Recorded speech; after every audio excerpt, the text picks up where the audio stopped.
नमस्कार बंधुरा। तो देखो आज के आमी होच्छे गिये माछ रान्ना करबो ना, माछ मांस खेते आर भालो लागछे ना, तो आज के राजमा छोला एकसाथे मिक्स करेई रान्ना करबो। आमार छेले राजमाटा छोलाटा भालोबाशे, तो आमी एकसाथे मिक्स करेई करबो।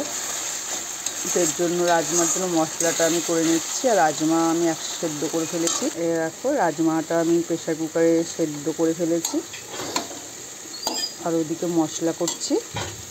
মশলাটা হয়ে গেছে, তেল ছাড়ছে দেখতেই পাচ্ছ। এবার রাজমাটা ঢেলে দেবো আমি কড়াইয়ে। আর পটল ভাজা করে নিয়েছি কপিস। এবার রাজমাটা মশলার মধ্যে দিয়ে দেবো।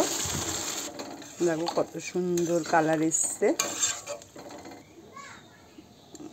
রাজমাটা হয়ে গেছে, তো রাজমাটা হয়ে গেছে। এখানে করে নিয়েছি মশলা পটল ভাজা, একটু আলু পটল মাখা করেছি, আর করেছি গরম ভাত।